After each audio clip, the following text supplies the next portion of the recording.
Hi everyone, good morning and welcome back to my brand new video. So কিছুদিন আমার বড় blogs আসবে না, কারণ আমি একটা কাণ্ড করেছি, কাণ্ডটা দেখাচ্ছি।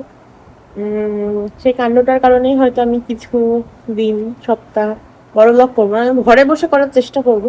আর ছোট ছোট ক্লিপ তো আসবেই, শর্টসে যেমন আসে। এবার কাণ্ডটা দেখাই। এই যে হচ্ছে সেই কাণ্ড, এত সুন্দর কাণ্ড আমি কালকে রাত্রিরেই করেছি, বেশি ঘন্টা হয়নি এই কাণ্ড করে ফেলেছি আমি।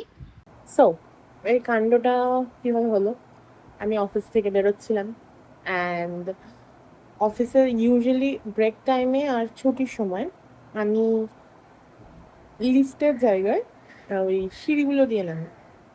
এবার কারণ তখন খুব ভিড় হয়, ঠিক আছে, লিটারেলি চাপাচাপি হয়, আর এত বড় শরীর নিয়ে চাপাচাপি আমি করতে পারি না। সো তাই জন্য আমি সিঁড়ি দিয়ে নামি, রোজ নামি, রোজ। ইভেন বাবা আমার কাটার করে সরি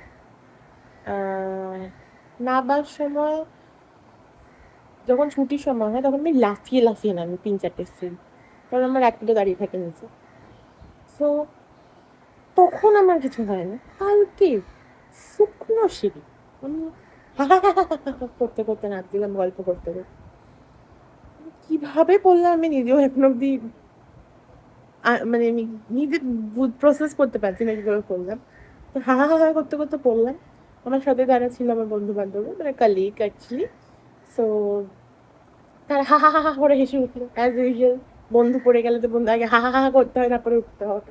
তো যেই ওরা হেসেছে, আমি এম্বারেসড হয়ে গেছি যে বাবা পড়ে গেছে, সমস্যা নেই।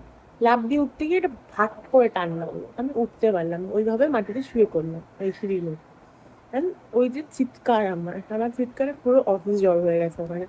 তো সবাই মোটামুটি ডিসাইডেড এর পা ভেঙে গেছে, কিন্তু আমি তখনও বলে যাচ্ছি আমার পা ভাঙেনি, কিন্তু পা মুচকে গেছে, হয়তো টুইস্ট হয়ে গেছে। আমার পা এরকম হলো প্রথমে, যাওয়ার আগে অফিস থেকে আমাকে হসপিটালে নিয়ে যাওয়ার আগে এরকম হলো, তারপর এরকম হলো, তারপর এরকম হলো। তারপরে তো হসপিটালে নিয়ে গিয়ে নানা লোক নানা রকম কথা বলছি, ইঞ্জেকশন চাপ চাপ করে 4-5টা নিয়ে দিল মনে হয়। ইঞ্জেকশন দিলেই আমি ফিট। এবার ইঞ্জেকশন নেওয়ার পর সত্যি কিছুক্ষণ পরে আমার ব্যথাটা অনেকটা কমেছে। তারও কিছু ঘন্টা পর, মানে 10টা থেকে প্রায় 1টা অব্দি ওয়েট করার পর আমার এক্স রে হলো। এক্স রে হওয়ার আরও কিছু ঘন্টা পরে ডক্টর এলো, দেখলো। কেউ বলছে ক্র্যাক হয়েছে, কেউ বলছে বোন সরে গেছে হালকা, কেউ বলছে কি নার্ভ ছিঁড়ে গেছে। আলটিমেটলি যেটা হয়েছে, যেটা জানতে পারলাম, সেটা হচ্ছে আমার যেটা হচ্ছে পায়ের, যেখানে অ্যাঙ্কেল, ওই জায়গাটা একটা ক্র্যাক লেগেছে। ফিট মানে মানে যে পায়ের পাতা, ওখানে এরকম একটা ক্র্যাক লেগেছে। আর আমার 3 নম্বর আঙুলের পায়ের এখান থেকে একটা নার্ভ ছিঁড়ে গেছে। সো এতগুলো হয়ে গেছে একসাথে, এখন আমি পুরোপুরি বেড রেস্ট। তাও লাফালাফি করছিলাম একটা ঠ্যাং নিয়ে। তারপর দেখি এই ঠ্যাংটা, মানে যেটা ভেঙেছে তার অপোজিট ঠ্যাংটা আমার এরকম ফুলে গেছে। মানে যখন পড়েছি ওই পাটাও লেগেছে, মানে আমার তো ওজনটা কম না, তো হঠাৎ এই পাটাও লেগেছে। মানে এটা তো ছেড়েই দিলাম এখন। তাই জন্য আমার ব্লগ এখন আর আসবে না, আসলেও হয়তো খুব রেয়ার আসবে, যেইটুকু ঘরে বসে করতে পারবো। তাছাড়া আমি শর্টসগুলো ছাড়তে থাকবো, আপডেট দিতে থাকবো। তো